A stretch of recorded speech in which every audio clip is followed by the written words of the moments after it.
Mga kababayan, ang pambansang awit ng Pilipinas. Kayang magiging sa sinatanan, alam ng puso, sa liko'y buhay, upang lilihan, ulit ang pag-ibig, sa magtutubig, di ka pasisipin, sa nalagang tutong sa simula, sa itong babang, ang lagang tulakaw, sa matayang minamahal, ang sakang matawag ko'y ay nanatilitin, ang ituwid na parang lang kailang pangalimatigilin, lumabang araw ng warhanin pagsinta, buhay natin sa Pilipino.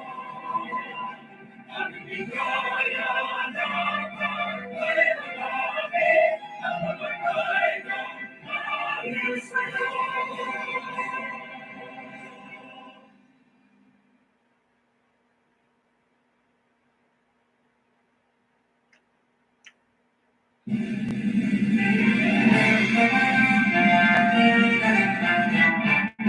Simula hanggang ngayon, isang naging layon. Magkaisa ang magulong, daigdigan ay marunong. Magtayong sa unang daga, niyang sa pananim na umalang. Iangat mo sa puso at paniniwala, ang himawang para sa harapan. Magsamboy ng buhay, mula na bawis subo at buhay, kapayapaan na kabuhan, ay ang pinangnagawa. Alam ko rin, magpalay mo sa mundo. Ang sabor, lagi kang mamahalin, walang pipigil sa damdamin, magala'y tutuparin. Ang buhay kami sa'yo'y magpapatay, mananatili sa puso't isipan. Ang nakakumuting ay nanabuhis ng buhay, nasa pilihan ay kapal.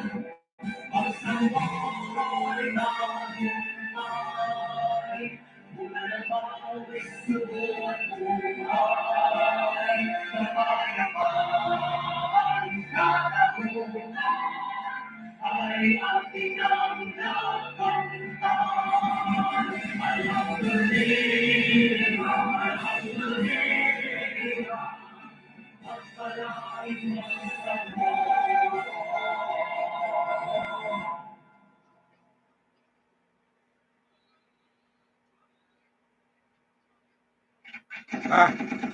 Hindi po ito.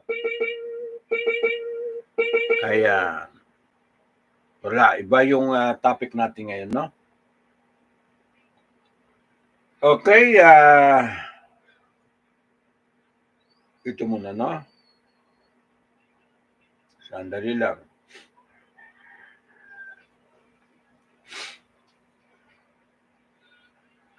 Ay, excuse me.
Okay, sandali lang, may surat lang ako na.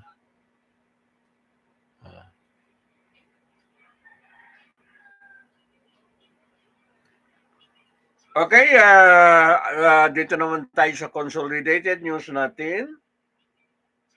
Okay, sa umagang ito mga kababayan, okay, dito sa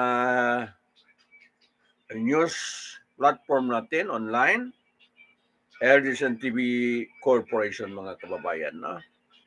Ayan. Magandang umaga. Good morning, good morning, good morning. Assalamualaikum warahmatullahi ta'ala wabarakatuh. Ang check-in time, 46 minutos, 46 minutos. Okay, pasado po alas 7. Okay, araw ng Huwebes. Okay, 28 ng Disyembre 2023. So, ilang araw na lang po, papasok na po ang 2024 mga kababayan. No? Okay, nandito rin tayo sa regular programa, halo-halo special opinion, balita at iba pa. And then karamay po serbisyo publiko tinig ng mamamayan.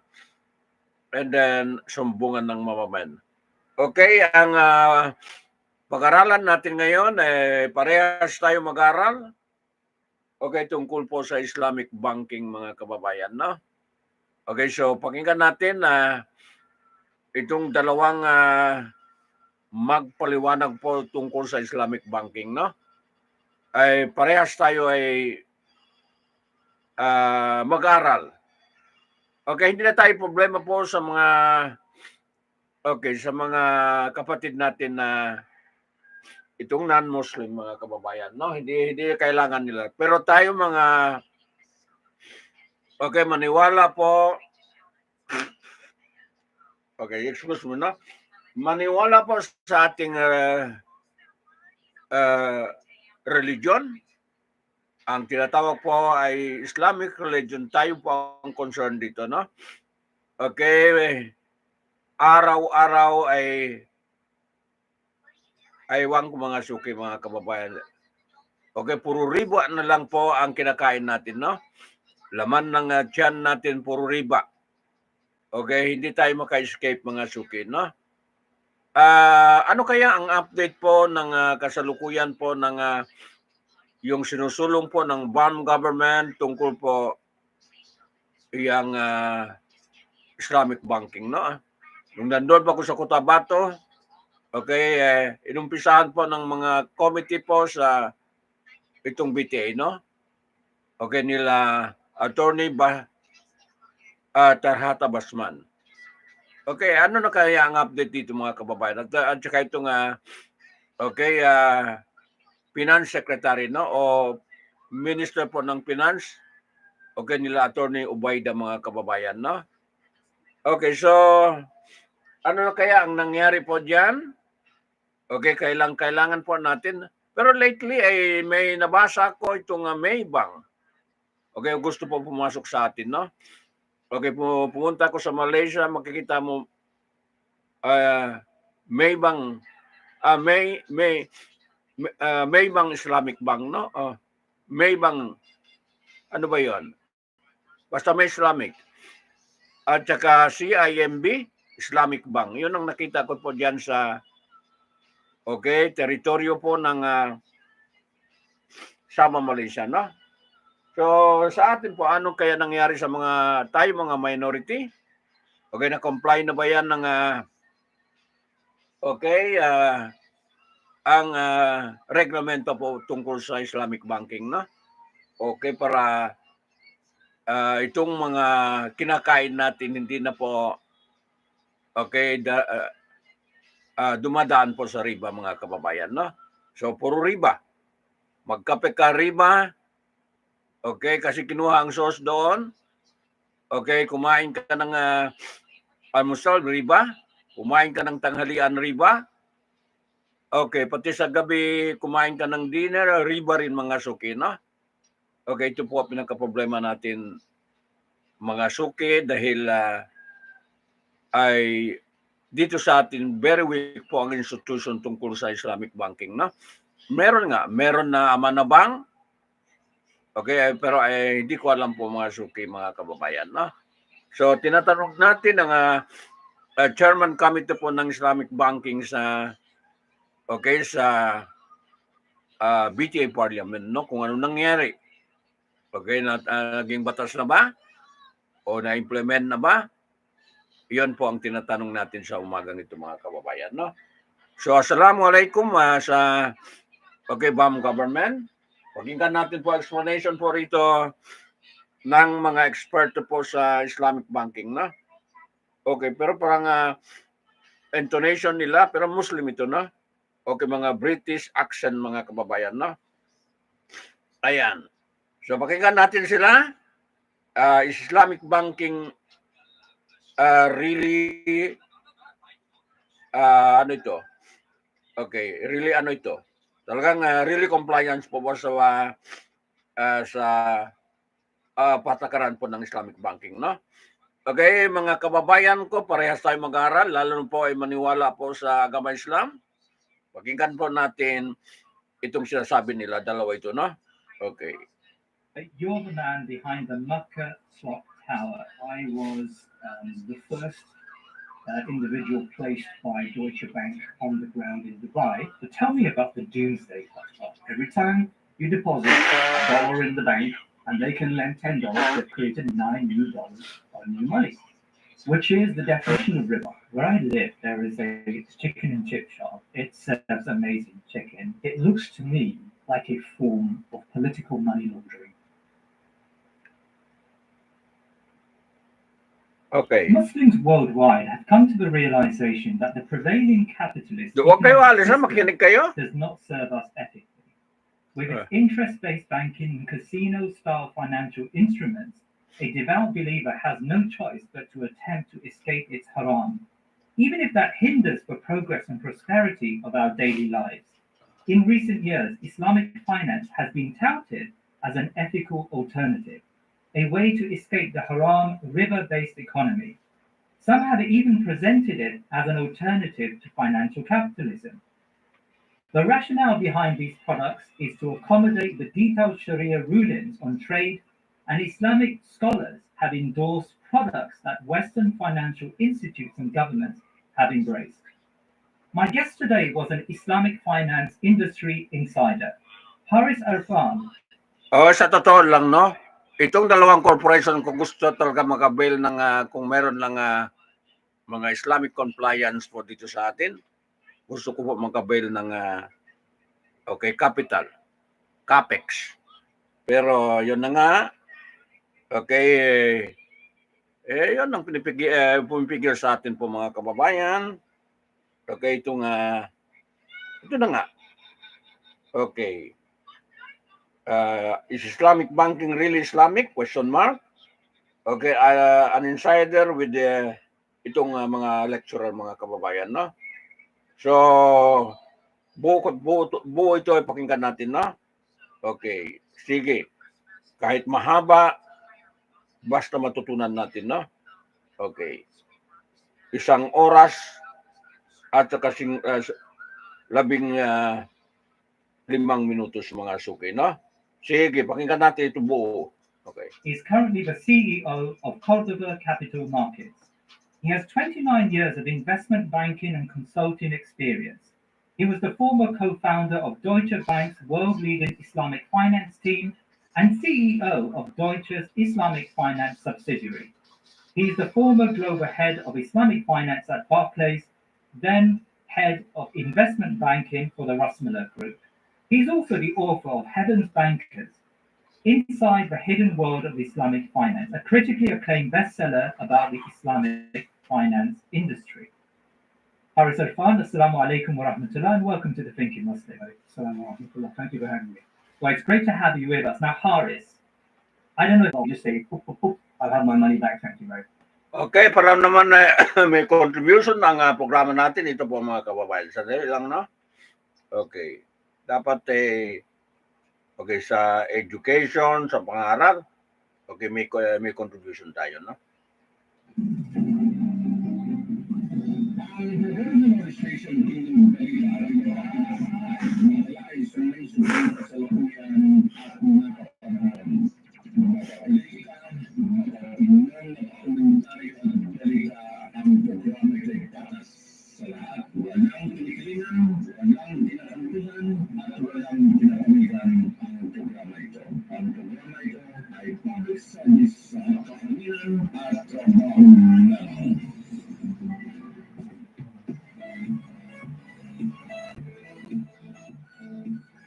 Okay, pang 13 years, pang 13 years na po ang programa natin, no? 13 years na. Okay, walang pumpay. Sige, sige. Much, because I heard a rumor on Reddit that it was about to crash, right? So now we have runs on a bank that can happen instantaneously, and this is a function of the fractional reserve system. So this fractional reserve banking underpins all Islamic banking, all banks including Islamic. Right. So what does that then mean for the Islamic quality of these products? Like, what's your argument about the Islamic quality of, say, an Amana Finance? Yeah. There was a time that I felt, and this is going back 20 years when I started the Islamic finance team at Deutsche Bank, that I felt that if you're a practicing Muslim and you're ideologically aligned with your faith and you wanted to invest in a way that didn't compromise your principles and you wanted to offer financial products to other Muslims and to people who wanted to invest and participate in the economy in a halal way, in an ethical way, whether or not they were Muslim.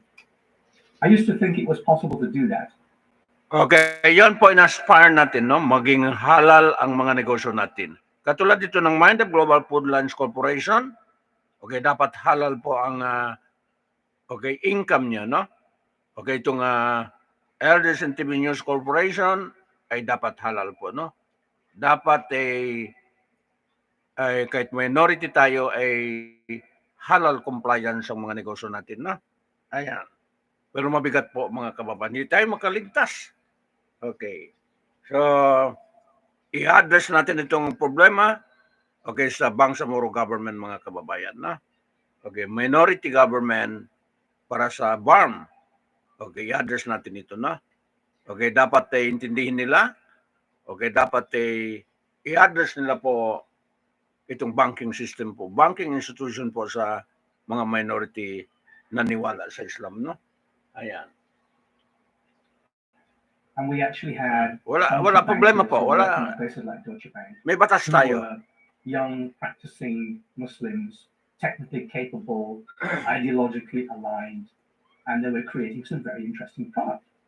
But we never really stepped back to think, actually, what is the fundamental basis on which we are manufacturing these products? Because it's all very well that we've mastered the elements of fiqh al-mu'amalat, the jurisprudence of transactions, financial transactions, so that we can create these complex contractual structures that we call mudaraba, musharaka, murabaha, and so on. And so maraming klase. These contracts that we vetted by theologians for compliance with Sharia. And we say, yeah, this contract I'm using to finance the building of a house or financing the purchase of a home through a mortgage is Sharia compliant because the contracts are an ijara with a diminishing musharaka or some other combination. But we don't step back and think, hang on, what's the basis on which this bank is able to give money for the financing of this house? Basis is money creation through the fractional reserve system. So again, every time you deposit $1 in the bank and they can lend $10, they've created $9 new or new money, which is the definition of riba. Because you created money from nothing or money out of money. That's an excess, that's a surplus, that's how riba is defined. So the entire banking system is by definition based on riba. And if you have Sharia compliant contractual structures on top of that foundation, you still have a non-compliant system.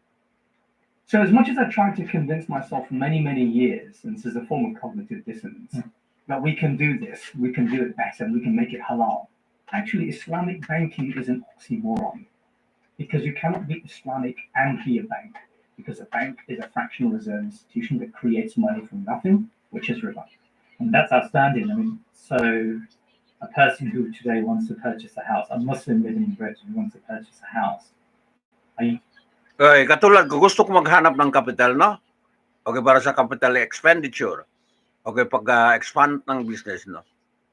So, magutang ako sa bangko, commercial bank, and then may pataw po interest mga suki, no? Yun ang pinaka-problema natin po, mga kababayan. Kaya nga, okay, dapat po magising po itong mga BARM government, no? Okay. Sa compliance po natin sa Sharia compliance po sa banking institution po para sa atin, no? Yung atin ba, tayo mga minority, okay, maniwala po sa agamis ng mga kababayan, no?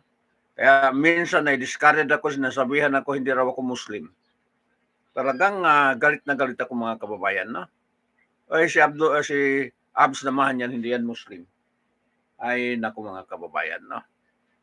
Galit na galit ako mga kababayan, okay, sa mga walang magawa mga mag-comment po ng ganun, no? Okay, anong sa tingin nyo? Ayan po mga suki, no? Sige. You say that they should regard all Islamic banks, Islamic finance instruments, in the same way as a traditional high street bank, as a riba-based bank, and so these banks and these instruments are haram. Well, here again, I demonstrate some cognitive dissonance, and it's very difficult for me to say that is the case. Yeah. First of all, is there a viable alternative? Today, I don't believe that there is. Awesome. Secondly, are there many Muslims working in the Islamic finance industry who are trying to develop a more wholesome product? Yeah. Not just halal, but tayyib. Not just permissible, but wholesome. Right. And the answer is yes, there are many Muslims that are in that industry. And I also believe in supporting them to achieve those objectives. So these Muslims are created equivalent financial products without the fractional reserve under the hood. They're within the banks. Yeah. They still have fractional reserve under the hood. Okay. But there are many Muslims now who are creating new startup Islamic fintech firms, Right. who are trying to create financial investment products and financial financing products, which are not just contractually to the letter of the law, but also within the spirit of the law, i.e. not based on a fractional reserve system. Right. But that's a very, very, very tiny minority. So I would say that we should, as Muslims, support the Islamic finance industry, but we should be very Okay, ang oras natin 14 minutos sa pasado alas 7. Okay, tayo po mga 1.8 billion na po sa buong mundo, no? Tapos hindi tayo sumunod sa Sharia compliance na kung mga kababayan. Wala na. Ito po. learning about what we choose to support and choose to walk away from. Now, having said that, if I want to finance my house, I have very few alternatives. And even I have used an Islamic bank to get a mortgage because I felt that the alternative would be to go to a large high street bank who have no interest in or affinity with Muslims or the halal economy. So I would rather support those who do have an interest in that and are trying to move in the right direction. Unfortunately, again, it's cognitive dissonance. Unfortunately, I feel like in Topol, the main character says, on the other hand, in my mind, I'm constantly trying to reconcile my actions with the reality of what's actually happening. And I used to champion the Islamic finance industry, particularly Islamic banking industry, for a long time, for many years, until very, very recently. But I now feel that it's so stagnant, it's so unwilling to change from the inside, and I've tried to change it from the inside, that I can no longer hand on heart say that I can continue to support the Islamic banking industry. And I would like the Islamic finance industry more widely to move towards its ideals of a risk-sharing, real economy-based services industry. Now, we're a long, long way from that. And I think a lot of what young entrepreneurs are doing now to create fintech companies, Islamic fintech companies, is a good step towards that ultimate aim. But I think we're a long way from it. And from a regulatory perspective, are they allowed to do that? Can you set up purely Islamic financial instruments that are not based on this fractional reserve banking. Yes, you can do that. It would Yeah. be effectively 100% reserve institution. So Ah. every pound that gets deposited, Yeah. a pound is invested somewhere else. Right. And it's not lent somewhere else Yeah. at interest, it is actually invested somewhere else. Okay. Now, actually, that's a key point because unfortunately, I see very, very few Islamic fintech firms who act as financing firms who do finance businesses. Okay, ang sinasabi niya fintech, fintech ay finance technology mga kababayan. Yung ginagamit po sa mga bangko, In of themselves, non-compliant with church law. So no problem, you carry on, which is exactly what's happening. And hence we now see the development of the modern financial services industry, and even turned the blind eye to interest. By, I think, 1917, the Vatican themselves were investing in interest-bearing bonds on their balance sheet. So that creeping normalization of usury has meant that original church law has been completely disregarded. And I fear that's what the Islamic finance industry has been doing for the last 60 years, since the Midhammer experiment in Egypt. Yeah, so you mentioned a couple of times now risk sharing. What is that? So explain that. Okay, so if you're a business and you want to raise money, let's say working capital, I'll give you a specific example actually. I've just closed a transaction with an international agribusiness. And it so happened that the CFO of this business was a Muslim, although the business is not halal, specifically certified as halal in many ways. Yeah. Although the product that they sell, which happens to be Brazil nuts, is halal. Yeah. And he said, look, this company, I don't want to put debt on its balance sheet. I want to burden it with security and collateral and a burden for its future running, nor do I want to dilute the equity of this business and bring in new shareholders. So how do I raise working capital for this business so I can buy raw material, process them in my factories and sell them in the market? And together we worked on a form of instrument that we... Okay, suggestion natin mo sa BARM government, kung meron po mga ulama, yung mga Islamic knowledgeable, mag-explain po rito sa mga sa mga subject ito. Okay, sa Sharia compliance po ng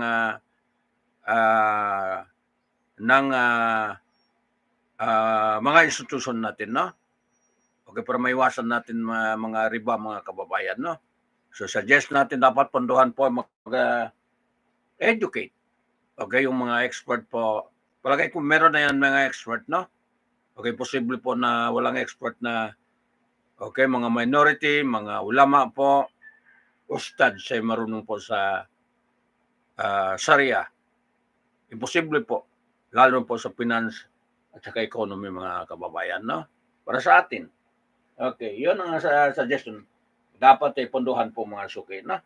Okay. Ayan.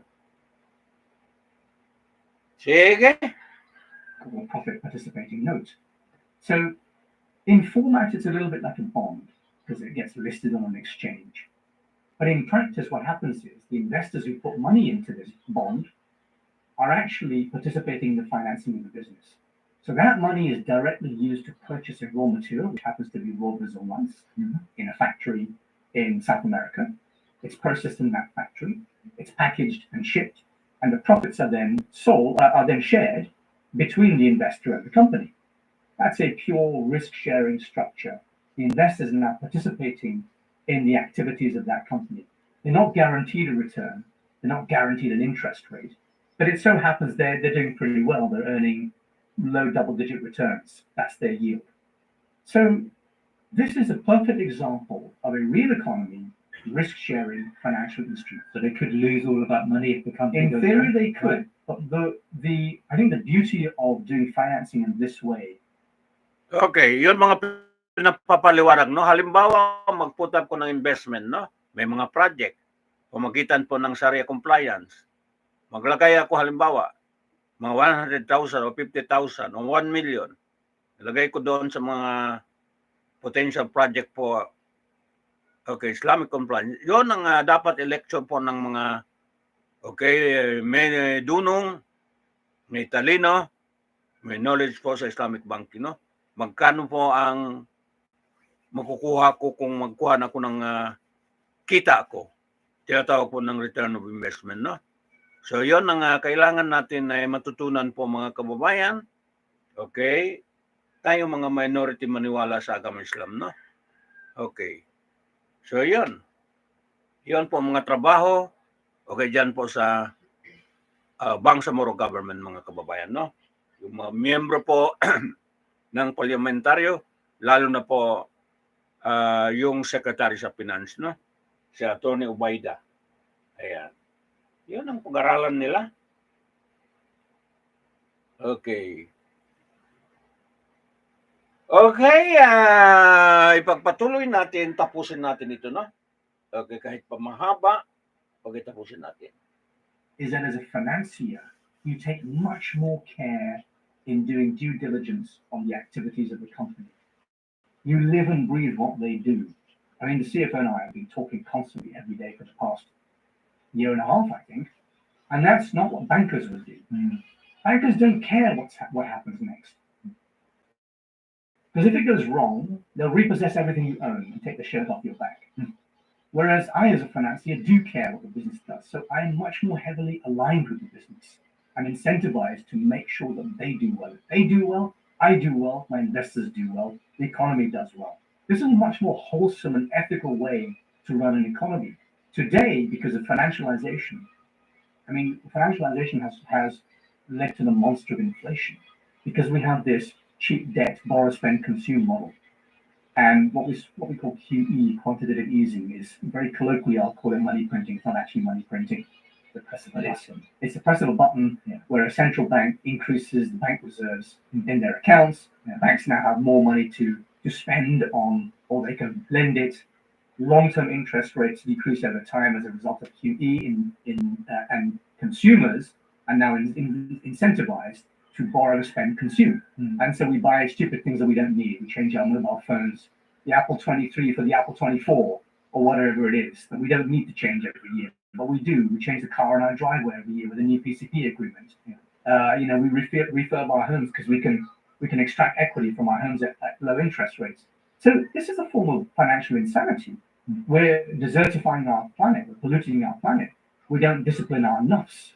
We don't practice sabr. We don't practice deferred gratification. We don't invest for our future. We just borrow, spend, consume. That's what we do today. We have high time preference. So as a result, we are in this cycle whereby we borrow as much as we can, and bankers don't care who they lend to anymore. They don't do the due diligence on how they lend. And venture capitalists, when they invest in a business, because inflation is so high, money sitting in a bank account is just devaluing at 10% per annum. So throw it away, throw it into businesses that don't make any sense. You hear the word blockchain, metaverse, Web 3.0, that's the new buzzword. Let's invest in that. Throw money at it. It doesn't matter what it does. It's the new whatever. So I think we are in a financial economy that encourages poor financial decision making. I think if we returned to a real economy, risk-sharing basis on which to finance businesses, we would have a much more measured and calculated process whereby the financier is fully aligned with the financee, the one who is receiving the money. It's not a borrower-lender relationship anymore. It's a partnership arrangement. In fact, musharaka is a form of financial contract in Islamic finance, which means partnership. Mudaraba is also a type of arrangement. Prophet ﷺ himself was a mudarib because he took in capital from people who had capital, the Rabb al-Mal, the lord of the debt, and he was the mudarib, the manager of the money, and he would invest it into caravans and manage that capital. Okay, yung mga binanggit dito po, yung binanggit na ito ni Mr.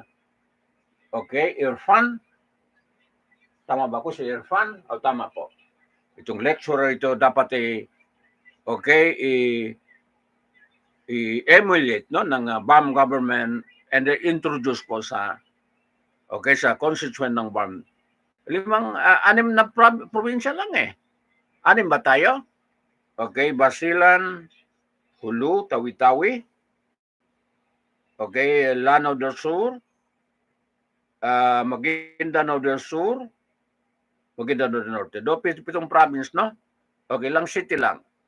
Marawi City, Lamitan City, Okay, dalawa lang city mga kababayan, no?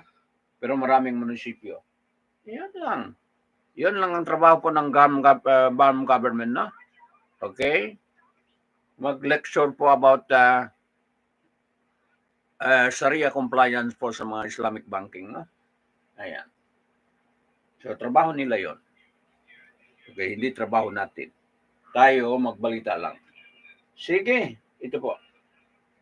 And then split the profits with the rabal mal, with the owner of the capital. Yung mga binanggit niyo, dapat risk-sharing way. i-master po ng mga If lecturer. Islamic finance is to be successful and true to its roots, it has to reflect that same risk-sharing mudaraba model, whereby I, as the manager of money, am a true mudarib, and I have an amana, I have this trust on me to make sure that the business is successful. Not that I walk away and say, I want security and collateral, and I want, and this is what happened in the Middle Ages, debt peonage.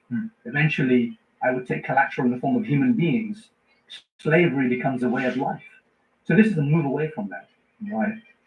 I may sound very pretentious here, Harris, but a relative of mine said, I've got like a spare £100,000, like it's in the bank. Yeah.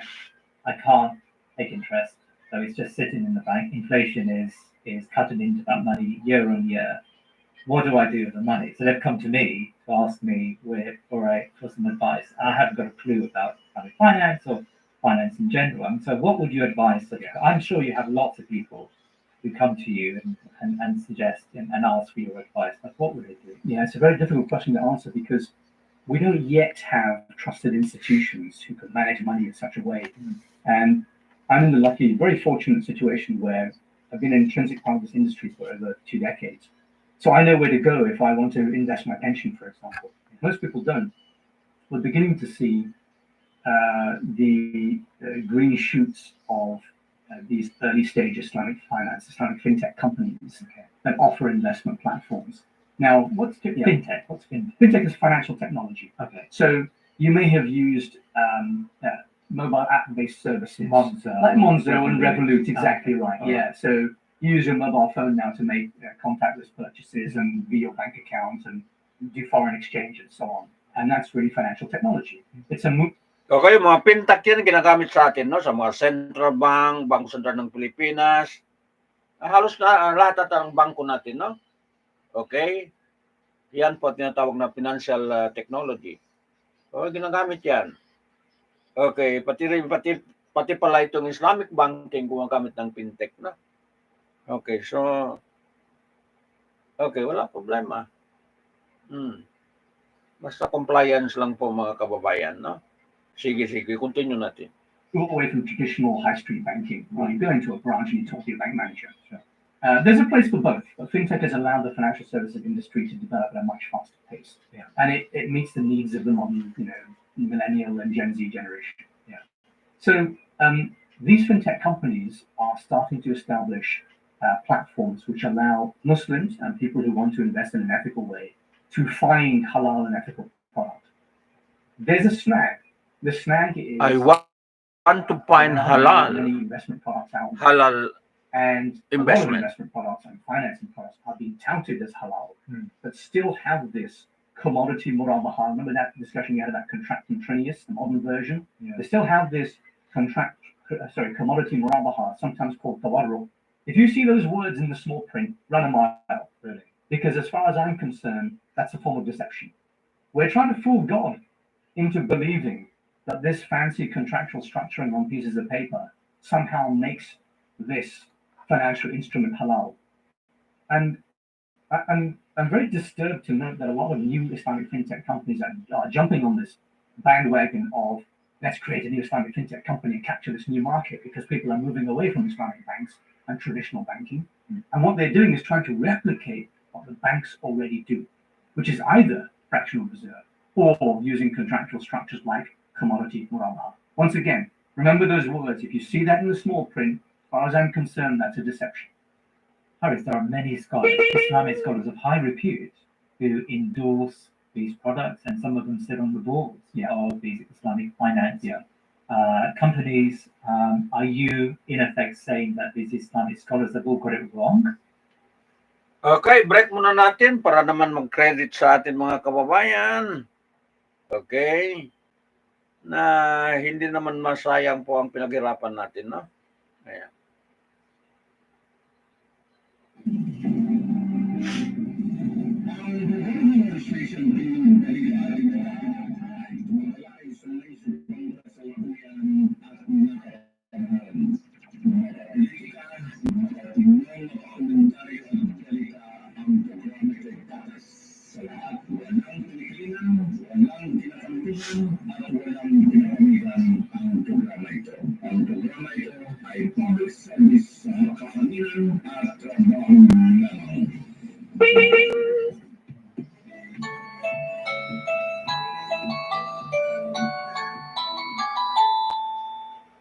Okay, so i-continue po natin pag-aral ng itong halal Sharia, halal compliance, no?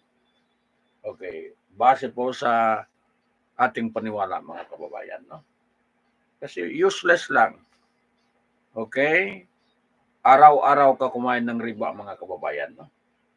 Laman ng tiyan mo ay po busog ka ng riba, busog ka ng graft and corruption. Useless mga kababayan, no? Ayan. So ito po. I'm not saying that because the vast majority of scholars in this industry that I've met and I know are, first of all, highly competent individuals, and secondly, individuals with a high degree of integrity. So I certainly wouldn't say that. What I would say is that they are captive to the system, right? Much like economists are, and perhaps in some cases they can't really see beyond that narrow focus that they have. Right? And in order to stay employed, they appear to have little choice but to endorse the products that currently exist. The second thing I would say about that is, in many cases, they have put provisos on these products, which are often ignored. So, for example, in the case of commodity murabaha, which is often described as tawarruk by many banks, it's not important what the specifics are of the transactions involved in it, but basically it's a case of smoke and mirrors. Mm-hmm. So you will have, for example, a lot of metal being traded on metals exchange between different parties. And what the scholars say, particularly if you look at the standards published by an industry body called AOFI, they say as long as it is not organized tawarruk, meaning that the buyers and sellers of these metals on an exchange have not been fixed and organized in advance, predetermined in advance, it's a halal transaction. And that is actually true. I agree with that. Okay. Despite my reservations on commodity murabaha, actually, that is a correct assessment in my opinion. The problem is that all the banks practice organized tawarruk. So they have a fatwa for one thing, and they practice something else. Really. And that is my problem with that. So why don't these scholars discuss that and object to their name being used besides these products that are problematic? It has happened. There's a very famous case. In 2011, I was approached by Goldman Sachs to help them launch a sukuk, an Islamic bond. Well, I think it would have been a large transaction, I think $1 or $2 billion or so. And I said, well, that's interesting. I'm willing to act as a consultant on this project. I was in a consulting role at the time. And I said, okay, first of all, what form of structure are we going to use here? Contractual structure. And they said, commodity murabaha. Yeah. I said, that's problematic. Let's go down a different route. They said, no. We have to go down this route because we've already got pre-equivalent terminal. I said, okay, but there are many provisos if you use this. And that's the only basis I can work on this. I asked, first of all, what's the money going to be used for? They said, and these literally are their words, don't ask too many questions. I said, whoa, I'm out of here. That's the Goldman Sachs motto. I cannot work on something where you don't even want investors to know how the money is going to be used. That's an absolute, red flag for Muslim investors, for halal investors, right? So they went ahead and tried to use this structure and they tried to launch it, and predictably it was a failure.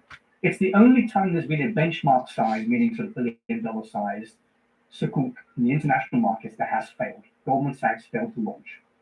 And many of the scholars who were involved in them had their names attached to the offering document, to investors, said, well, I didn't say that. I spoke to them in private. I spoke to a number of them in private. I said, no, I didn't say that. And I didn't sign up to this document. And I said in our meetings with these bankers, I said, no, this can only work if you do X, Y, and Z. And they didn't follow X, Y, and Z. So what we see in public is not what necessarily happens in private. And there are many instances, I've had many conversations with scholars who feel that their views were not adequately reflected in the final product.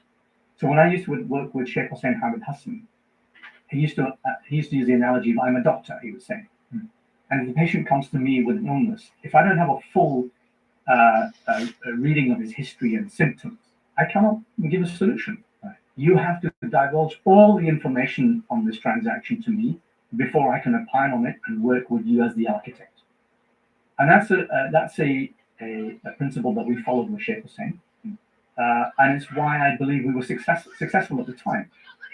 Now, other things happened after that, which we can talk about later, which led to a spoiling of the market. But in general, I feel that it's important that when bankers and financiers work with scholars, that they work with them from day one, not at the 11th hour, and suddenly go out to them and say, hey, wave a magic wand over this transaction and call it Sharia compliant. That's not going to happen. Yeah. Or they don't have them intimately involved in every detail of the financial transaction. That's interesting. I mean, how much can we blame scholars? And I've often come across very good scholars who understand the reality. As we know, one of the requirements of issuing a fatwa or making ijtihad is tahqiq al-manat, understanding the reality. And I know some scholars who really go out of their way to understand the reality in great depth. But then there are other scholars who just don't appreciate the reality or rely on third parties to explain the reality to them. Because, of course, the quality of their Islamic verdict is going to be dependent on how well they understand, in your case, fractional reserve banking and what comes under the hood of these Islamic finance products. I mean, have you come across scholars who investigate on their own, who really try to inquire about the details of a product? Because often there is a blame on some scholars for not doing that. Yes, I have. First of all, most of the scholars that I've worked with would generally be considered to be highly competent and understand the detailed mechanics of modern financial instruments. Right. Tingnan mo, expert channel, ito si Mr. Irfan. Pero mag-consult din siya po sa mga expert, okay, mga scholar, okay, may nalalaman po sa mga Sharia, no? Sharia law. Okay, expert na siya sa bank kasi isang banker siya. Pero ang ginawa niya ay mag-consult din siya sa mga kung baga rito sa atin sa mga ulama, mga kababayan, no? So malaki po role ng ulama. Okay, sa pagpaganda po ng makaiwas tayo po sa sa pagkain po riba, mga kababayan, no? Okay, sa gamit natin mga riba. Ayan. Sige. So malaking role po ng maulama, no? Ayan. They tend to have a view on certain things, such as the role of commodity rabah, particularly in developing the financial services industry in the 1980s, when these modern financial instruments started to come through. And they said at the time, we will allow this structure to be used for an interim period so that you have a foothold, so that Islamic finance develops. Unfortunately, that just became the default for the next 40 years. Right? So that's a shame. Regarding scholars who really go to the nth degree, I mean, I have come across young, dynamic scholars who are engaged in business themselves today, who are at the forefront of some of the recent innovations in, for example, cryptocurrency and Bitcoin and so on. And whilst we've had some non-technical scholars, social media scholars, I call them, who have given fatwa on, Bitcoin is haram because, and then a whole bunch of propaganda, which is frankly nonsense, which clearly shows they haven't understood either Bitcoin or modern financial system or the modern economic and monetary system. In contrast, these young, dynamic, technically able scholars have dissected a complex subject like cryptocurrency and understood it to its nth degree and read the white papers and really participated in the industry and say, hang on, actually there are aspects of this that may be halal for this and this reason. And they talk through it very, very productively and in a decent. Okay, break muna natin. Sandali lang, no? Okay.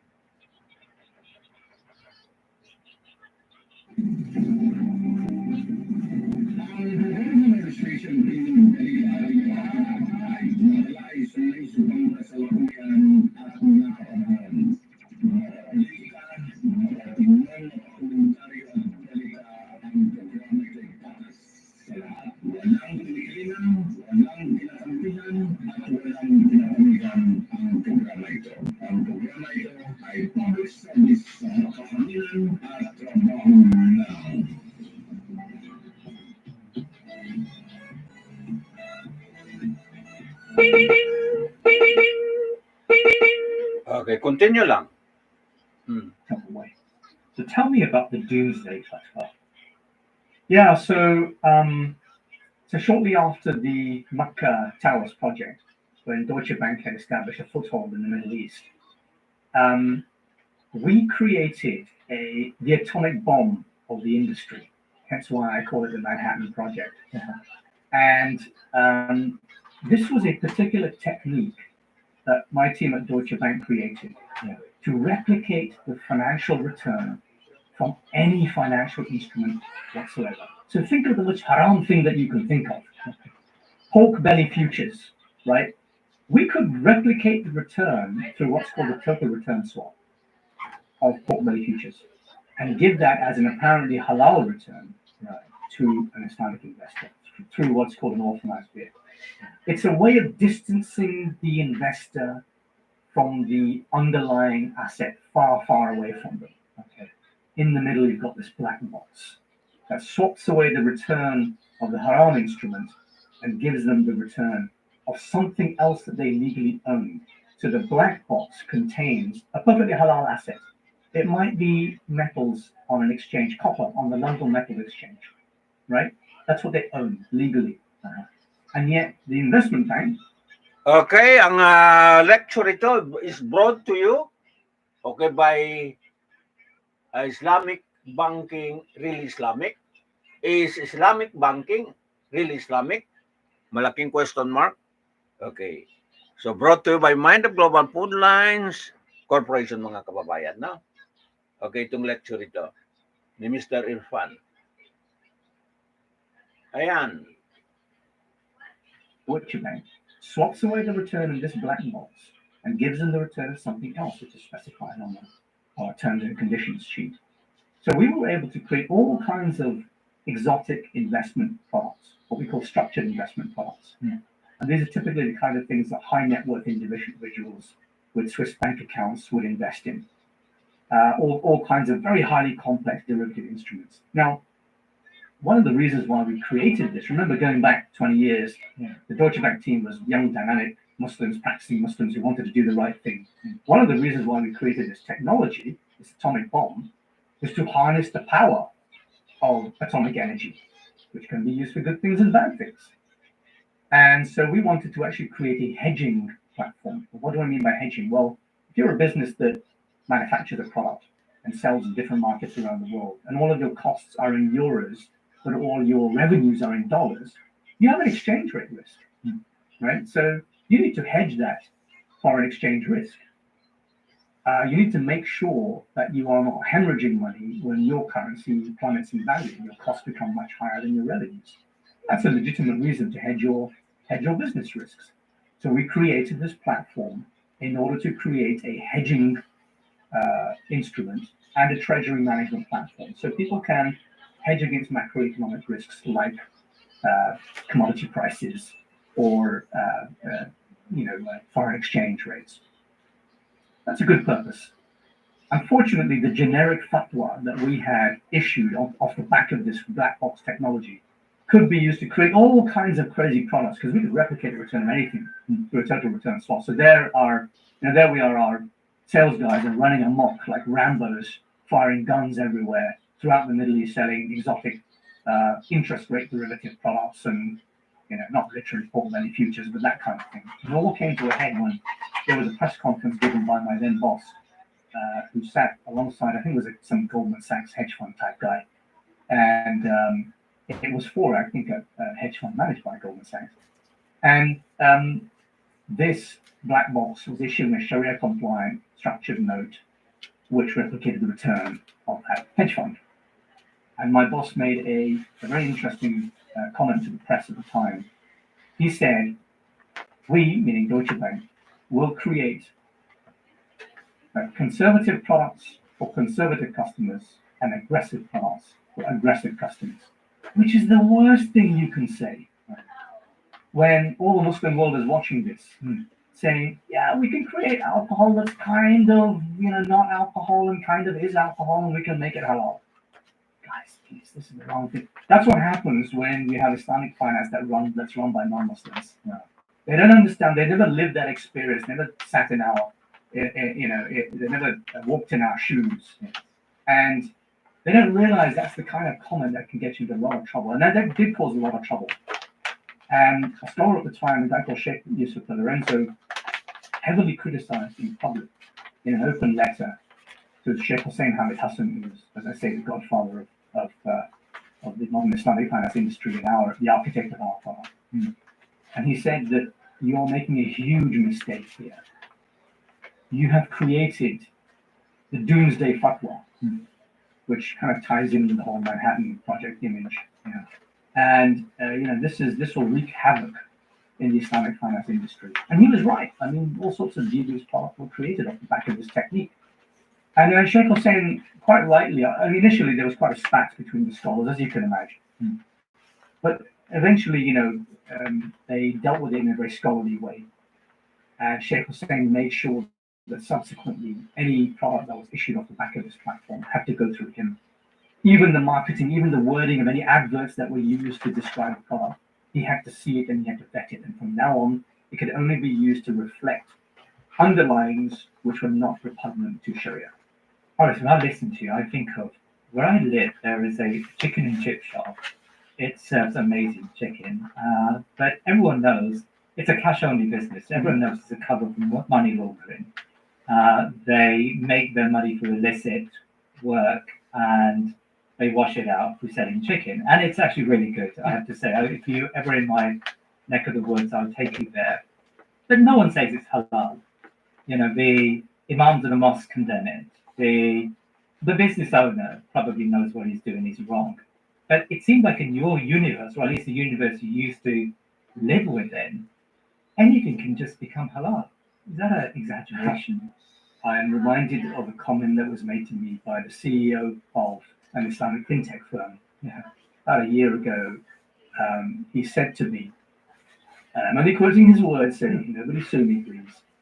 He said to me, he thought that the manner in which Islamic banks in the UK were hemorrhaging money, bear in mind that over a 15-year period, they had made £200 million of losses.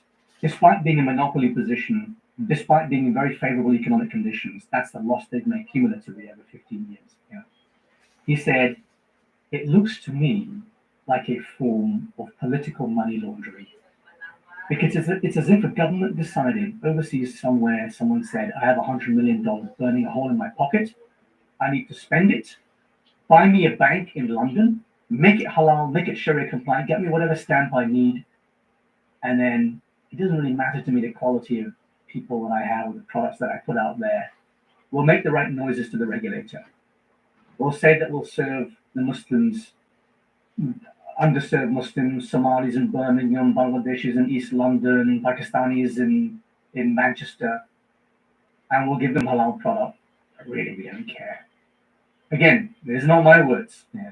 He said to me, it really does feel like a sort of offset program where one party decides to say, I'll put some money into you if you put some money into me, right? And we'll just wash it through the system. Right. That's what the Islamic banking industry feels like to him. I'm not saying what it feels like to me in this country. And it does feel to me as there's a lack of authenticity. And when you look at the senior management, not one of the CEOs of the British Islamic banks, there's 5 of them in this country, is an Islamic banker by original trade. They're conventional bankers, they're non-Muslims. they don't really have a shared experience with people like me and you. They don't look like me or you. And it's no wonder that as a result of the lack of their cultural affinity with the people they serve, they don't know what the customers want. And the customers complain. They say, "Oh yeah, I went to so and so bank and I tried to get a mortgage, but it was more expensive than HSBC or Lloyd's or whatever." And they have these fancy Arabic words, but it just seems to be the same thing as me, with the word interest crossed out and the word profit put in. And I sympathize with that. They haven't won hearts and minds of their customers. Yeah. And what I'm trying to do now in the industry is, it's a lonely battle because it seems very few people want to do it. Yeah. What I'm trying to do is create a true alternative to what the Islamic banks do. And getting funding for that it's a very anti-establishment product. So the Islamic fintech firms that are trying to do this thing they don't have access to capital. And at some point, somebody will wake up. It'll probably be a non-Muslim VC firm that will wake up and they will say, "Wait a minute, this is a market of 2 billion people, and they're completely underserved, and they're being sold a deceptive product. And they intuitively know that it's a deceptive product. And they know not to buy that product." In the UK, for example, there's only a 2% penetration rate of all Muslim households using an Islamic bank account. That's a ridiculously small number given a monopoly position and given the heinousness of the crime of riba in Islam. Yeah. It's one of the most, it's alongside shirk and murder, riba. We don't even think about that. Yeah. How many khutbahs have there been in mosques about riba? Almost, I can't remember. Okay, kinoconsider murder po ang riba, mga kababayan, no?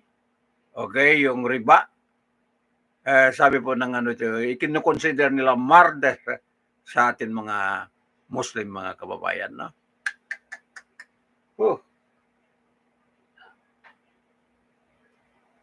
Problema tayo, no? Ayan. Sige. One, not a single one. And that really upsets me. So we need to get that message out there. We need to tell people that there is an alternative, and you need to support those alternatives. You need to clamor for change, because the current crop of Islamic banks have not brought that change, and they're not serving our communities. And that message is coming through loud and clear. Yet we do have governments passing legislation to accommodate the contemporary Islamic banking scene. And I was amazed to hear that Russia very recently, and Russia doesn't have very favorable, let's say its view towards Muslims has been quite problematic over the last decade or two. Yet it recently changed its legislation to accommodate Islamic banking. I mean, what's going on there? You know, I'm actually not very hopeful, and the reason why I'm not hopeful in general is because whenever I see new legislation to accommodate Islamic finance, it's almost always to accommodate banking. And therefore it's accommodating a fractional reserve system. It's just supporting that system, right? So it's not a true, in my opinion, wholesome alternative to interest-based fractional reserve banking. Okay, sabi po ni Mr. Irfan, okay, ang Islamic banking daw not serving. Okay, the interest po ng tayo ba? Okay, tayo po ng mga maniwala po sa not serving our interest, mga suki, no? Sabi po ni Mr. Irfan. Okay, sige. At least namulat po ang utak natin, no? Ayan, sa pamamagitan nito mga lecture ito. Okay, araw-araw kumain ka lahat-lahat puro riba, mga kababayan, no? So, paano tayo magbarkat? Okay, paano ay ang tulong po ng Allah subhanahu wa ta'ala sa atin, ng God natin, puro riba ang kinakain natin, mga suki, na? Okay. As long as we kind of, I guess, tweaking the edges of the regulatory system. Okay, kung hindi riba, graft and corruption ang problema, mga kababayan, no? So, dalawa lang. Riba plus graft and corruption. Talagang problema. Problema po ang society natin, na? Adding a couple of little laws here and there to accommodate Islamic products within banks, I don't think we're really going to move the needle. If we want to move that needle, actually we have to tear up the rule book and say, no, real Islamic finance is about this. It's about the real economy. real jobs, real businesses. It's about finance being the servant to the real economy, which is the master. And at the moment, it's the other way around. So although I work with regulators, I work with government bodies, and I'm appreciative of the efforts that they make, I don't think that they truly understand what it is Muslim customers want and need. And it will take some breakthrough product. I hope, inshallah, it's mine. I hope people make dua for it. I would really like it to be mine, but I'm happy if it's somebody else's. It will take somebody's breakthrough product to demonstrate that we can finance businesses in a totally halal and tayyib way and be commercially successful, inshallah. So it will take that breakthrough product before people say, wait a minute, this is what we needed all the time. Why have we been talking about banking all the time? That's not finance. That's not the roots of trade in Islam. Trade is halal, riba is haram. We know that. So let's go back to trade. Fantastic. May Allah make it successful for you. Inshallah. Earlier on, when you talked about the clock tower, you said that it may have followed the letter of the law, at least the transactions may have followed the letter of the law, but it contravened some of the goals of the Sharia, some of the aims of the Sharia. Can you expand on that? What do you mean by the aims of the Sharia? I think this is coming back to spirit of the law versus letter of the law. Right. We drafted very complex contracts that contractually met the constraints of fiqh al-muamalat. But actually, when we step back, we had not taken into account the social implications, the maqasid, the objectives of Sharia. And the objectives of Sharia mean that we need to be more holistic in our thinking. Right. So once we may have ticked the boxes that this contract met certain criteria, we didn't think to ourselves, is this good for us? Is this good for Muslims? Is this good for humanity? Is the fact that we've destroyed all the hills around the city and pieces of our history, is that good for us? Yes. Is the fact that we chased short-term profits over long-term gains good for us? Is the fact that we demonstrated high time preference over deferred gratification, low time preference, good for us? Is the fact that we rewarded a small group of people who sit at the top with access to money preferentially when it's printed, good for us? So I think that we're in a situation where the financialization of the economy has benefited people who sit at the very top. So, for example, when a central bank decides to print more money, QE, quantitative easing, means that more money in circulation means that the value of money has diluted. We've reduced our purchasing power. So those who sit close to the money spigot, this tap, this faucet of money pouring out of a central bank, the financiers, the central bankers, the rich people at the top of the tree who get access to the cash before anybody else can get rich because they can buy assets and asset values go up. Stock, real estate, art, vintage cars. These all go up in value and they become richer as a result. But by the time that money has trickled down to the rest of us, people on lower wages who are struggling to make ends meet, their wages haven't increased, but the cost of everything has increased. Now in this country, it's 9 or 10% per annum. So that's why we have a cost of living crisis. And we can pretend that it was the Ukraine war. We can pretend that it was Brexit. No, the real reason is money supply increase. That is always the reason for societal decline, which is a very bold statement to be making.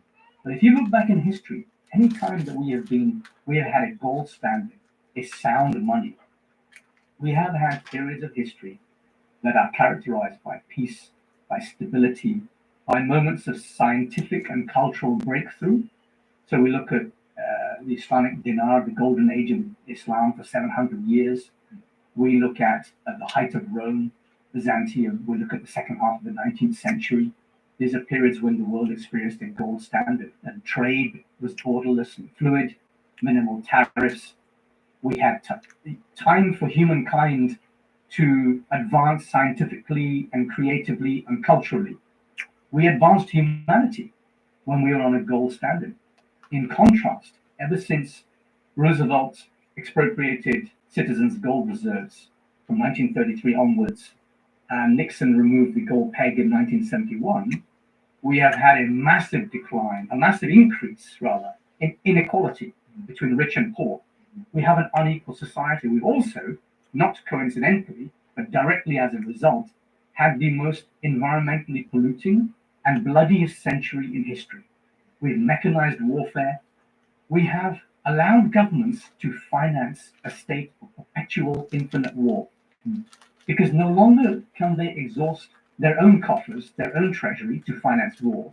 They can now exhaust the wealth of you and me and everybody in the country by inflating, by printing money. And that's why Nixon depegged from gold in 1971 to finance the Vietnam War. And now we have been in a state of perpetual war since then. So having an unsound fiat money is money that is decreed to be so by a government, so that's dollars, pounds, euro, yen, etc. An unsound money is one that can be printed at will, that is pro-inflation, that is pro-riba, that is pro-war, that is pro-environmental pollution, that is all of those things that increase GDP, this one blunt measure, gross domestic product, that we think measures human progress. We say GDP has gone up, and everybody says, yay, GDP's gone up. We've done a great job, guys. But GDP does not measure human happiness, literacy rates, suicide rates, divorce rates. It measures the exchange value of goods and services, not the experiential value of human life, of animal life, of plant life, of this planet's life. So fiat money has directly contributed to climate change, for example, is my belief. And I mean, I think there are strong arguments in favor of a return to what I call sound money. I think gold is impractical, and I have come to believe that Bitcoin is the most Sharia compliant form of money ever invented in the history of humanity. And that is what I advocate now. We had a discussion about Bitcoin on the previous show with you, but it seems to me that your criticism is actually a criticism of capitalism. It's a criticism of where capitalism has led us, and the state of capitalism we're at is creating this boom and bust economy, an economy of inequality, an economy which loses sight of some of the sublime objectives human societies should be seeking. So it's a very wholesale. Okay, gusto ko lang hulihin ng sinasabi niya, no? Ang Bitcoin pala, okay, ay Sharia po mga kabayanan, Sharia, ano yan, Sharia compliance? Tama bang pakinig ko? Ayan po, sinabi po ni Mr. Irfan, no? Ayan. Yung mga Bitcoin, binibenta yan sa, okay, sa cryptocurrency. Okay, ganun pala. Sige. Kung tama po ang pakinig ko yun kay Mr. Irfan, no? Criticism. And I suppose the counter argument, or at least I'm going to see it in my comment section, will be from some Muslims who say, well, wait a minute, are you not, Haris, do you not have a problem with trade and a problem with profit, a problem with wealth creation? Are you just endorsing a Islamically tinged socialist type of economy, which puts the brakes on the type of wealth creation that capitalism has undoubtedly created in the last century? I am not. I strongly believe in free markets.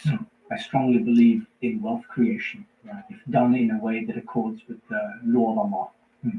And in fact, there is a very famous hadith about price fixing. So prices of commodities were shooting up, and people approached Prophet ﷺ, and they asked him to fix prices. And he says, I will not do it, because it is Allah who is responsible for prices. And he did not want to be responsible for performing an injustice on the people, for which he would have to answer on the Day of Judgment. Every experiment that we have seen in extreme forms, it's taken the form of communism, for example, where we attempt to fix financial model or commodity markets, or fix prices, or fix the economy, or centrally plan the economy, has resulted in disaster, in mass starvation even. Clearly, that is not the system that Allah intends us to use. Similarly, the modern form of capitalism is not capitalism as I define it. It's capitalism on steroids. It's turbocharged. It's intended to benefit a very, very few people at the very top. Capitalism is a good thing. Capitalism is a fair distribution of wealth, and wealth creation across all levels of society. everyone can have a basic, decent standard of living and a closure of the inequality gap. I believe capitalism is something that Allah actually wants us to do. He wants us to create wealth in a good way and use it in a good way. And there are checks and balances there. We have to protect the weak and vulnerable. There are hadith about not meeting the traders, the caravans outside the city limits, so that you're not able to take advantage of prices in bulk before the commodities reach the marketplace. This is a form of protecting the consumer. There is a famous example of Imam Abu Hanifa, who he owned a textile shop in Kufa. He was a textile trader, and a woman came to him with a piece of cloth. I think it was silk, and she said to him, "I would like to sell you this cloth. How much will you give me for it?" He says, "How much do you want?" She said, 100, was it dirhams? I think it was dirhams. He says, "No, it's worth much more than that," which is an amazing thing to say. I mean, why would you as a trader say, "No, I'm going to pay you more"? He said, "No." So he didn't want to deceive the woman. He had superior knowledge. He had the advantage of being an expert in that field. And the woman was vulnerable because she was not. He could not take advantage of that. And she said, "Okay, 200. He said, "No." And eventually they settled on 400, I believe, which is a huge change from where she was originally. Yeah. But that's an idea of protecting the weak and vulnerable, and that's inherent in our trade structure, in our fiqh al-muamalat. But that's not capitalism. I mean, capitalism is laissez-faire, as we understand it. It's, if you define capitalism as profit for the benefit only of shareholders, the pursuit of profit only for a small group of people who are the holders of the capital, the shareholders, then that's what modern capitalism is. But capitalism, according to Islam, is not that. It is the free pursuit of profit in any field that is halal, without fixing prices, within certain boundaries, such as lack of exploitation of people who do not have knowledge, or are vulnerable, or who are weak. So within the Islamic capitalist system, we have institutions like endowments, awqaf. We have institutions of zakat, the wealth tax. We have other institutions that allow us to ensure that everybody is protected at every level of society. And I firmly believe that if we had implemented those rules, that we would not have the level of inequality that we have in society today. I mean, I agree with everything you've just said there in terms of the dynamics of an Islamic economy and how it functions. But I suppose I feel somewhat reluctant to label that an Islamic capitalist system, because for me, capitalism is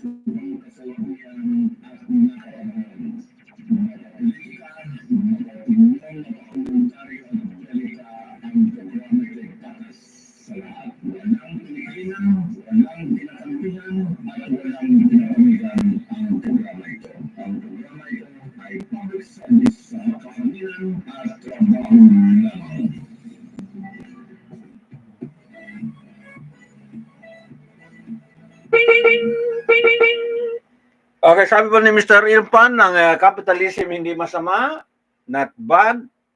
Kailangan lang tayo ay sumunod po sa ating okay, ang utos sa atin po ng agama natin, no?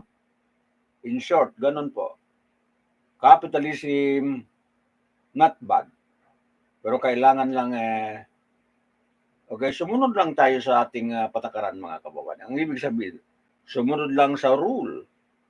Ayan. Ng Sharia, mga kababayan. No? Okay, continue natin ang magandang lecture po ni Mr. Irfan. No? Ayan.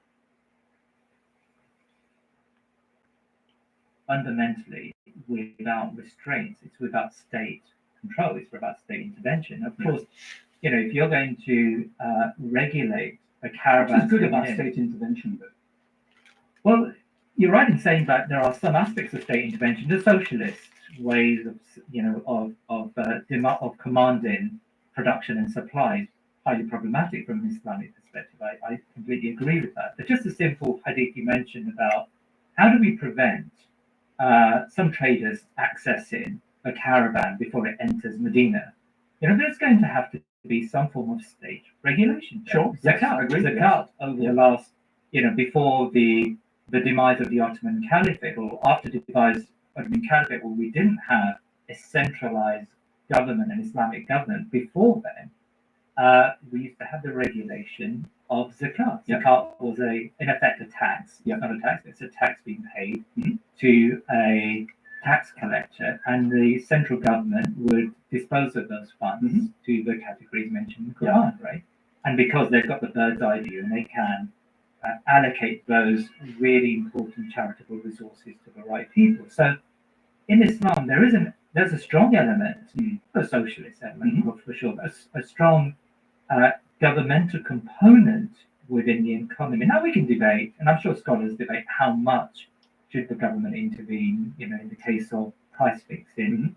Very little. There is a necessary role for government. Whereas my understanding of capitalism, and to be honest, I'm not an economist, but my understanding of capitalism is that it is very much about leaving any form of government interaction in the economy. Isn't there a... Yeah, I think that's a modern interpretation of capitalism. Yeah. I think a classical interpretation would be very different. You're quite right that a trusted authority of some kind is required to ensure that laws are followed and there are checks and balances and the weak and vulnerable are protected. Of course, 100% agree with that. Yes, exactly. On the other hand, there are certain things I believe that should be separated from state. And money is one of those things.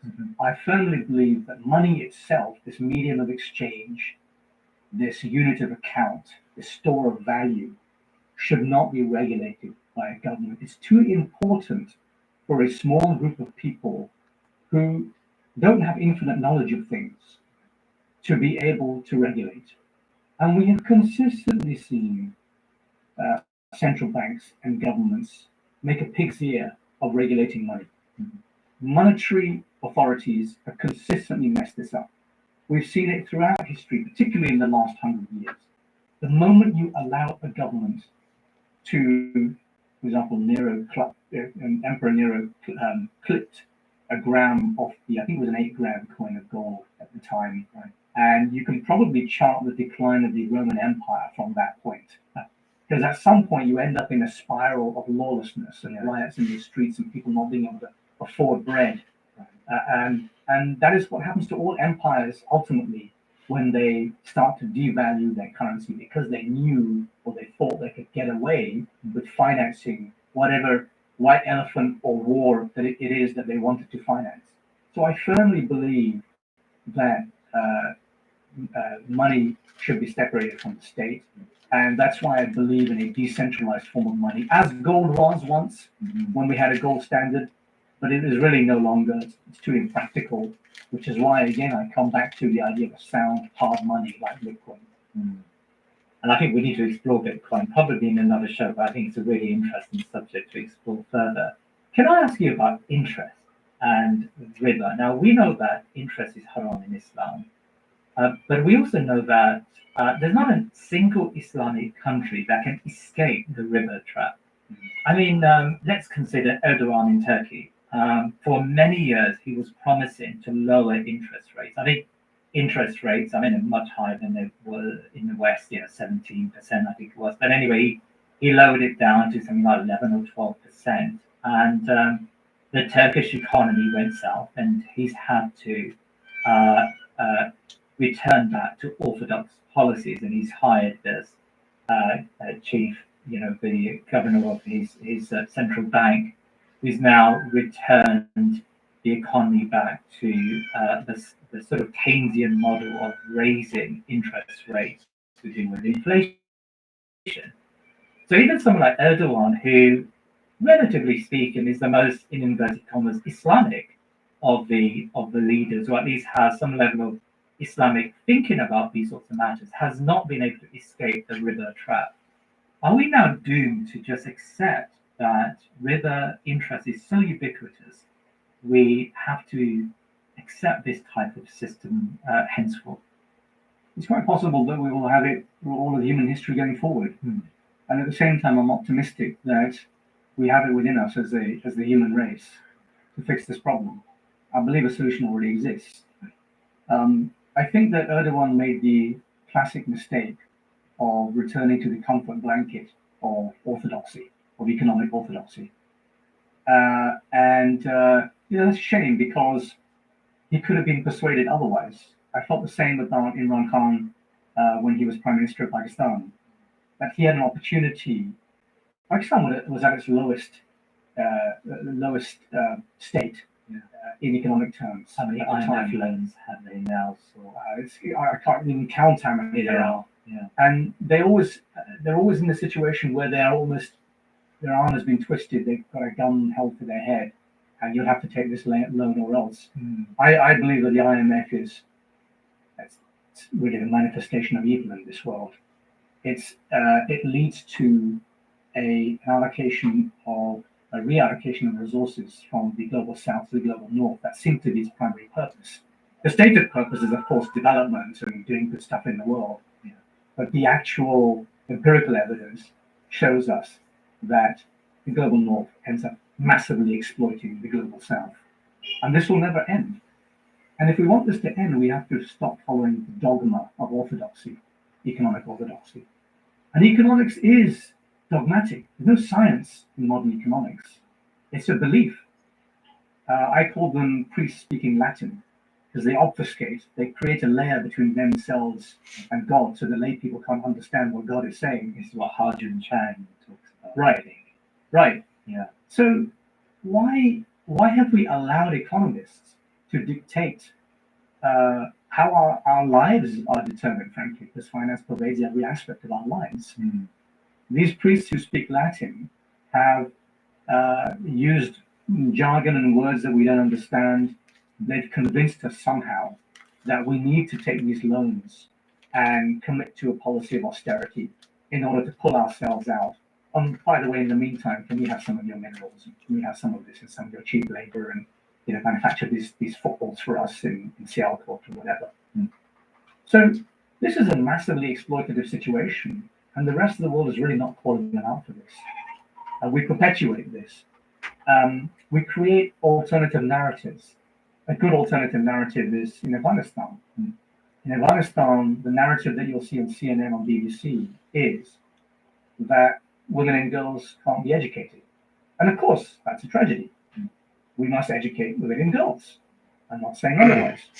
The other narrative that's been completely ignored in this process is that last winter, the winter before last, $7 billion of Afghani reserves were frozen in US banks by the US Fed.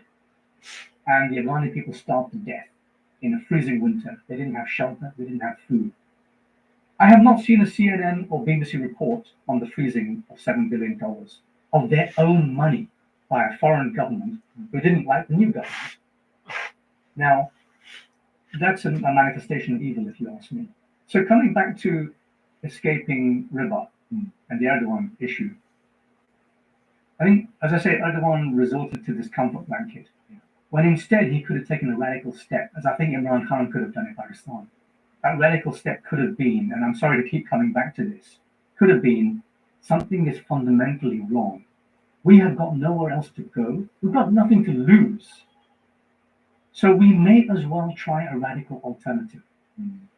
And I think that the experiment that's taking place in El Salvador at the moment, for example, is a very exciting one. El Salvador has decided to go full Bitcoin as legal tender in the country. I think that is a choice that countries in the global south. Okay.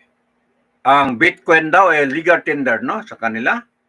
Okay, so wala pala problema yan sa bilang riba, mga kababayan, no? Okay. So, i-continue na lang natin. May clear na lang ito, no? Need to make. They need to say no to the IMF. They need to say no to the freezing of their own money in a foreign country and have a decentralized currency that they alone have custody of. But have you been following the BRICS developments? Obviously, while we're speaking, the BRICS countries have come together to host their annual conference in South Africa, and there is a lot of discussion about de-dollarization. As yet, they haven't got to the point to create a BRICS currency. But do you feel that's looming? Do you think that the global south are now coming together? I mean, today there was an announcement of the expansion of the BRICS. Saudi Arabia, UAE have joined it. Do you think the tide is turning and the American hegemony and its dollar hegemony is now inevitably going to decline?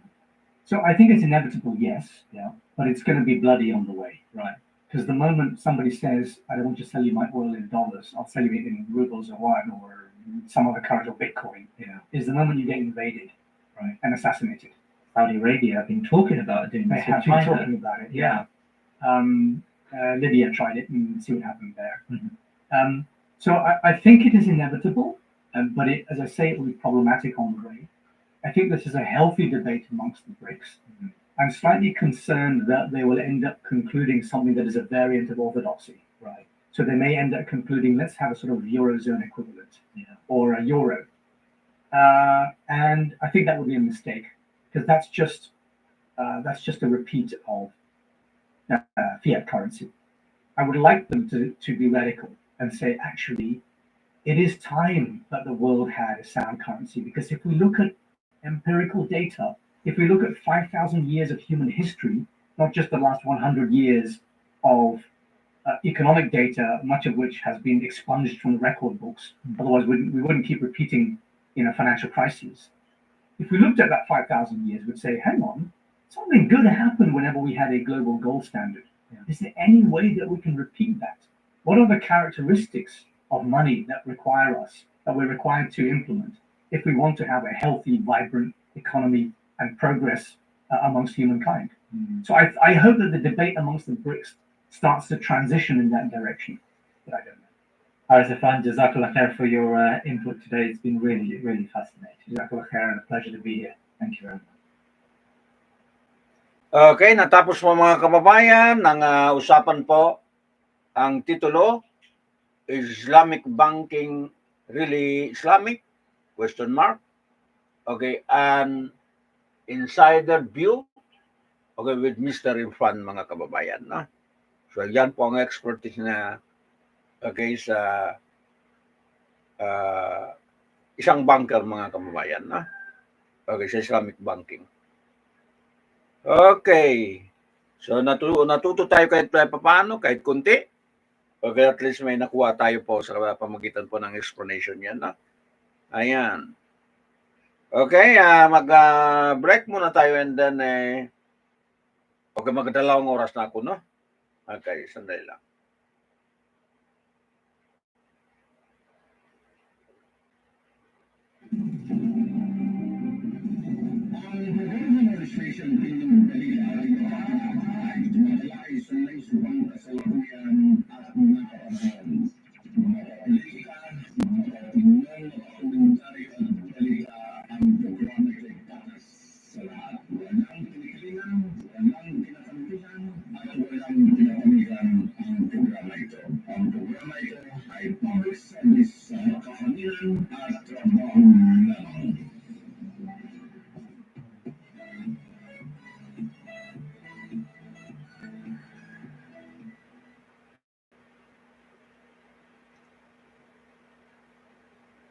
Okay.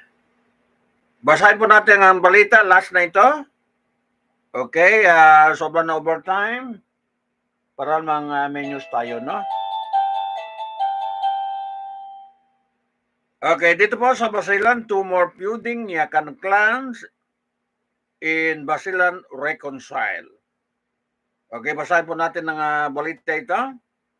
2 feuding Yakan clans reconciled on a Tuesday in a symbolic rite in Ungkayapukan, town in Basilan, ending a 6-year redo that had exacted more than 10 fatalities each on both sides. Redo is a generic term for a clan war in the most Moro and other southern vernacular.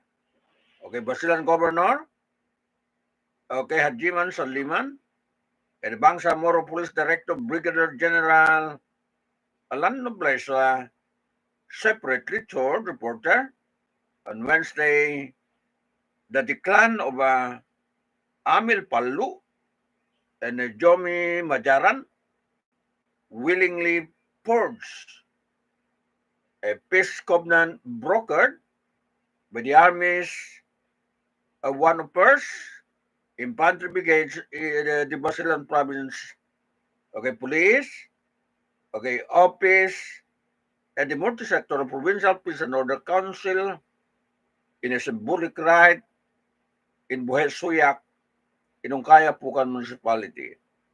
Nobleza said, Army Brigadier General Alvin Luzon of the 101st Brigade, Infantry Brigade, member of the PPOC under Saliman's chairmanship, the local government unit of Unkaya Pucan and the Unkaya Municipal Police Station together convinced the leader of both clans to reconcile and thrive in a peace again against Bohe Suyak, where they figured deadly clashes in the past 6 years. Okay, to all who cooperated in settling their long-time riddle, we in the Probar are thankful. Nobleza said, no? Okay, the hostilities between the Palo and the Marajan clan that started in 2018 had a cause the displacement of hundreds of marginalized Yakan villages in Buhay-Suyak and nearby barangay in Unkaya, Pucan. We are happy that they have finally agreed to reconcile for good. What did was, in essence, in a context, like burying their hatchets for good and smoking the proverbial peace pipe together to end the deadly conflict between them, Luzon Tour reporter, okay, in a Facebook Messenger. Nobleza said the League of Mayors in Basilan, the PPOC, unit of Probar, the Army had 42 clan wars in the island province since 2016. So yan po ang balita po mga kababayan. Okay, pwede natin may share po mga suki na. Ayan. Courtesy po ba, okay, ni Jan Unsun po mga kababayan, no? Ayan. So, binasa natin ang balita, okay, para po sa peace and order po sa Basilan, no? Okay. Yung improvement po ng kapayapaan sa Basilan, no? Okay, wala na tayong balita. Ito na po na marinig nyo, no? Ayan.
Okay, halos sirado ng mata ko.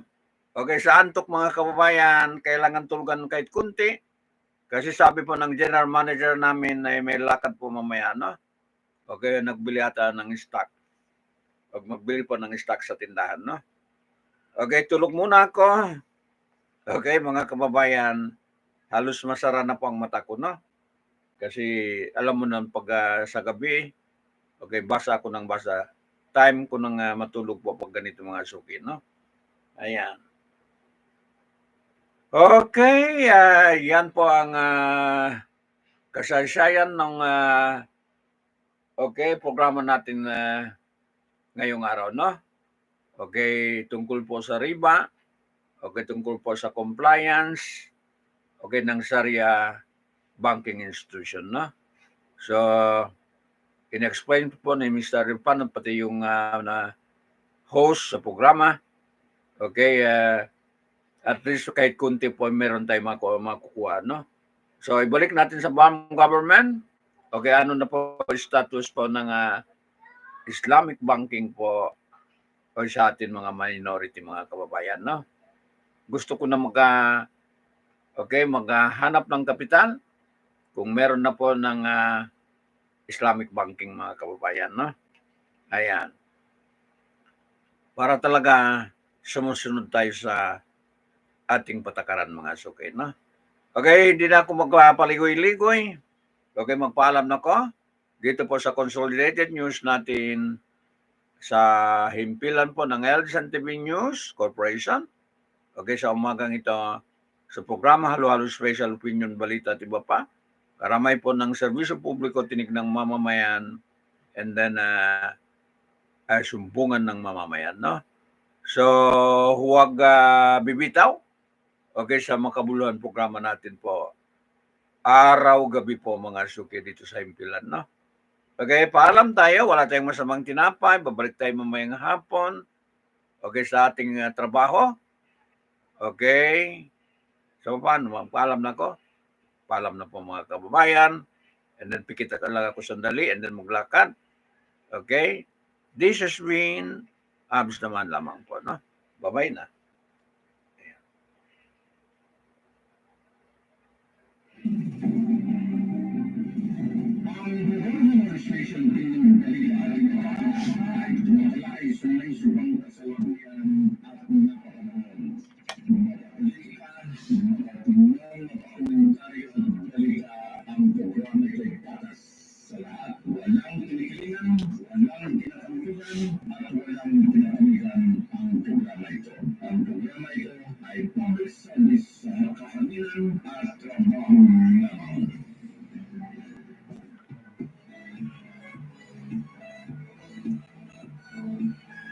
Okay, bye-bye na po, no?